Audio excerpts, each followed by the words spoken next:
The economy held up over the June quarter, but we've entered a per capita recession. Shareholders are demanding answers from companies bankrolling voice campaigns, and the Productivity Commission has got a new chair. Again, welcome to Fear and Greed Business News, Australia's best business podcast. It is Thursday, the 7th of September, 2023. I'm Michael Thompson, and with Sean Aylmer still away, I'm joined by Jennifer Duke. Jen, good morning. Good morning, Michael.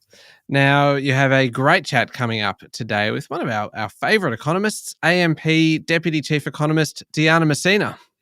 Yeah, so we're talking about the state of the economy, the housing market, what might happen to interest rates over the year. We get pretty deep into it. It's worth a listen. Yeah, it is definitely worth a listen. And that is actually the main story this morning as well. The economy expanded 0.4% in the June quarter and 2.1% on an annual basis.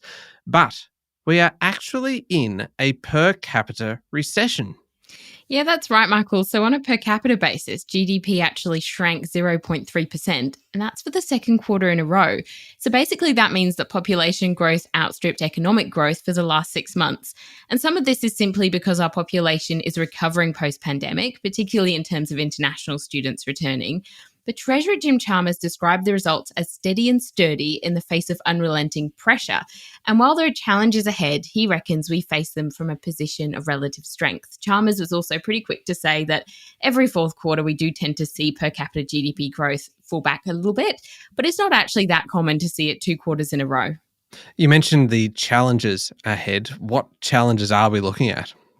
Yeah, so definitely higher interest rates and how that's going to affect consumer spending. They're the big ones, as well as weakness in China's economy. So Shadow Treasurer Angus Taylor said the economy was clearly, quote, shuddering to a halt. Of course, you are the economics correspondent for Capital Brief in your day job. So this is something that you are not just looking at closely, you are swimming around in this every day. What might the next few quarters look like? Swimming in the muck of the economy is probably a good description. It sounds like such a glamorous job. So glamorous, so glamorous. Well, look, the next few quarters are probably going to be pretty dependent on what happens with the China slowdown. That's having a big impact on Australia's economy right now, as Chalmers mentioned. And Chalmers also said that international uncertainty is the most significant thing for the outlook. Right now, exports are driving a lot of the growth, so you can see why that's a big concern. He also expects the economy will be relatively flat over the next 12 months or so, and that seems like a pretty fair expectation, actually, given what we're seeing in terms of spending slowdowns and so on.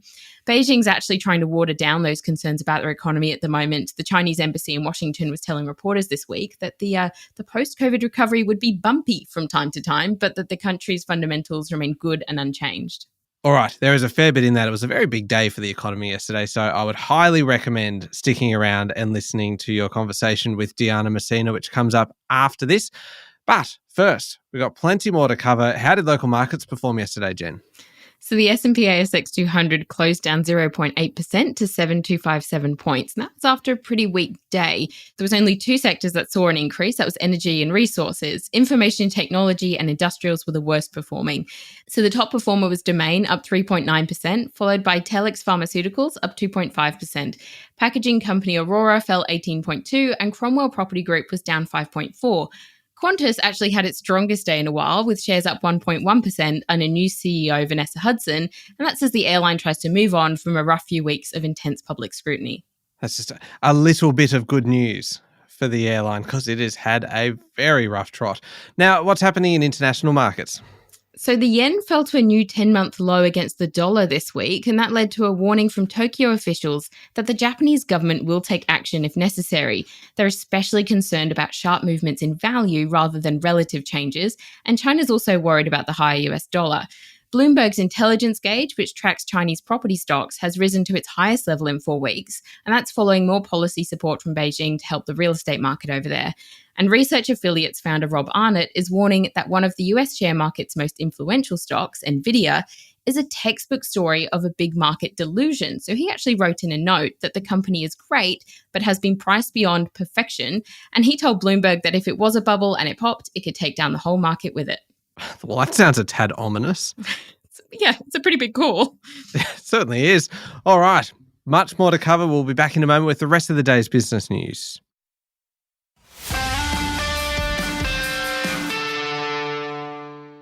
Jen, the Productivity Commission is getting a new chair, and it will no longer be Chris Barrett.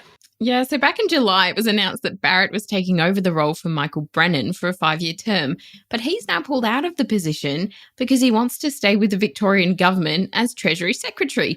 So current Grattan CEO Danielle Wood has been given the role at the PC, and she'll be the first woman heading up the commission. She's actually a pretty outspoken economist, so I know from my conversations with her that she hasn't really shied away from criticising the government. That's on issues like tax reform, stage 3 tax cuts, and other significant and pretty contentious topics.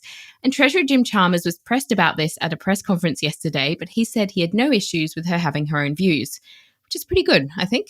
Yeah, absolutely. And she should be able to express those. Though I would just, a little kind of red flag went up when you referred to the Productivity Commission as the PC.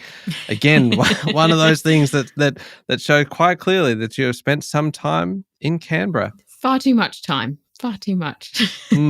Now, Jen, some of the nation's biggest companies are set to be confronted by shareholders seeking answers about how their financial support for campaigns on the Aboriginal and Torres Strait Islander voice to Parliament stacks up with their business's purpose.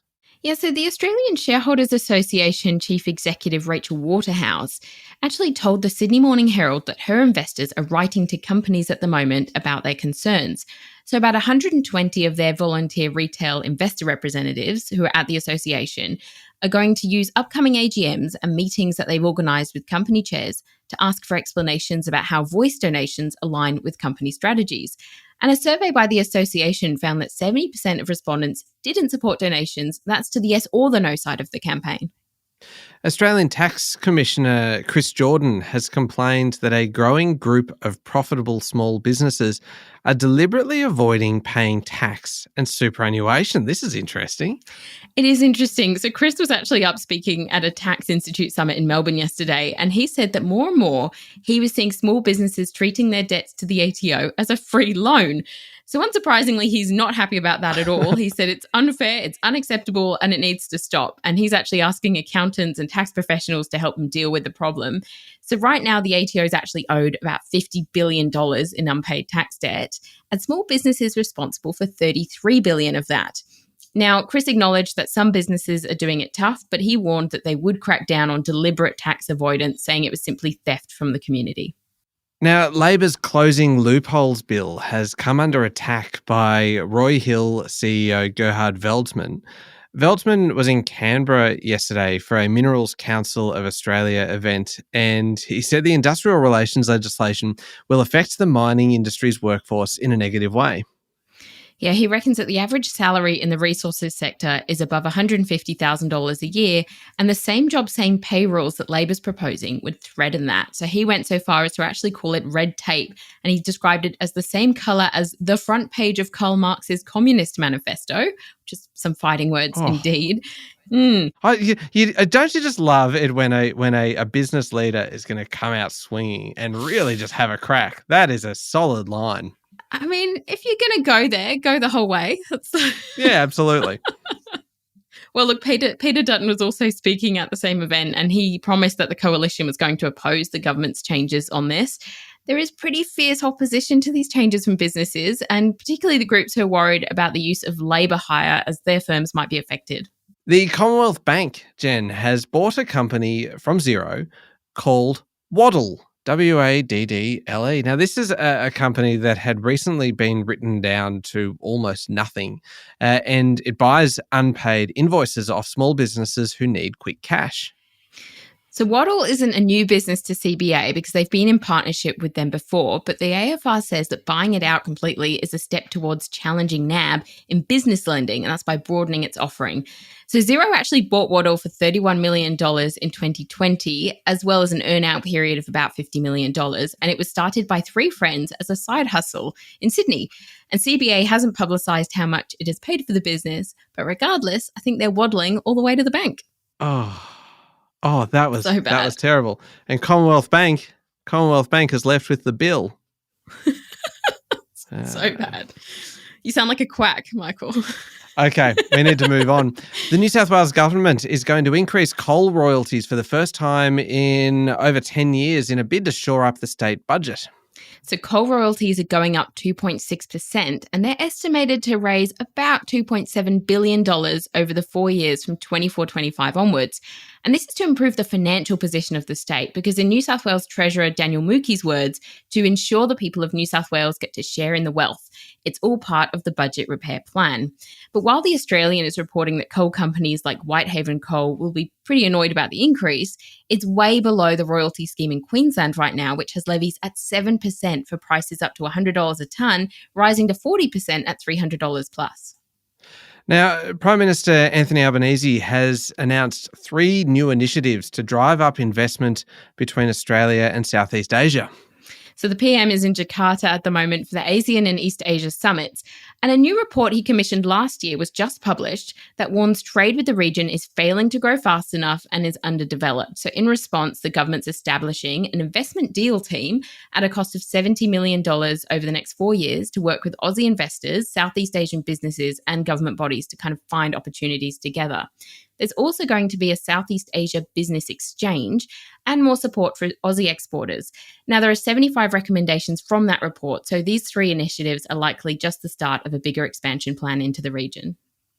Okay, turning to international news now, and Australia has been called out by officials in Moscow, with Russia saying that Ukraine is using Australian drones to attack their territory. So this is a pretty worrying story. Russia's foreign ministry spokeswoman, Maria Zakharova, said that Australian drones are now being used to strike targets in Russia. She accused the Australian government of enthusiastically contributing to the anti-Russian campaign, which she says is being directed from Washington. And ultimately, she said that Australia is being drawn into the conflict. That's a fairly dramatic escalation, isn't it, in terms of direct comments from Russia about Australia? Yeah, it is. And Prime Minister Anthony Albanese has made public promises to provide drones, armoured personnel carriers and those Bushmaster vehicles to Ukraine. And he's provided about $70 million in support to Ukraine since the war started. That's largely been in the form of military equipment. But the language that he's been using has largely been that this equipment is for intelligence gathering and surveillance. All right, slightly closer to home, in New Zealand, current Prime Minister Chris Hipkins has outlined his economic agenda if his government is re-elected next month. He sees our cousins across the Tasman being a global leader in sustainable agriculture and renewable energy. So Hipkins is really pitching high to Kiwis at the moment. He's promising them that they'll build on existing areas of strength, such as tourism and primary industries, and grow an export-led economy. And he wants them to be smart, modern and green. That seems to be his tagline at the moment. They're going to pursue more free trade agreements, with India particularly in mind. Hipkins is saying that within the first 100 days, if he's successfully re-elected, he's going to lead a delegation to India to kick it off. They're also planning to put 100 million New Zealand dollars into the venture capital fund to grow their agri-tech sector. And they want to grow exports in science, space, gaming, IT and biotech as well. Big promises. Yeah, it's all happening. Now, this next one's actually quite a big story, isn't it? Facebook is pulling its news tab out of the UK, France and Germany as Meta emphasises its plan for the business is to move away from deals on news content. So those are the social media giants' biggest markets in Europe, actually. And while Facebookers can still share news links themselves kind of on the platform, it marks the end of deals with news publishers and the company itself to provide content. So in Canada already, users can't even see or share links to news because the government is forcing Meta to pay news publishers a fee in compensation. Now, Meta actually said in a blog post that people don't go to Facebook for news and political content, which is probably true. Instead, they're there to connect with people. And globally, just about 3% of what people see in their feed is actually news. But in 2021, I don't know if you remember, but Facebook temporarily blocked news publishers in Australia from sharing content on its service amid a stoush with the government overpayment for content here. Yeah, I do remember it was a big story at the time, and it really then kind of set a precedent for what was happening around the world. So this is quite a significant development. Definitely. All right, now up next is the Fear and Greed Daily interview. You're speaking with AMP Deputy Chief Economist Diana Messina.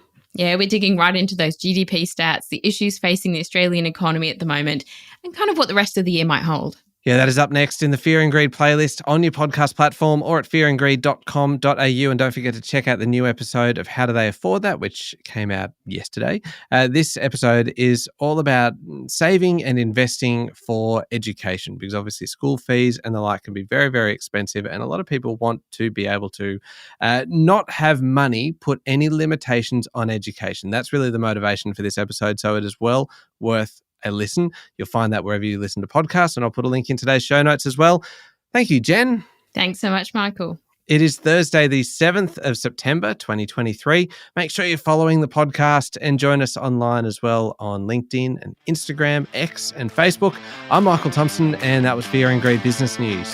Have a great day.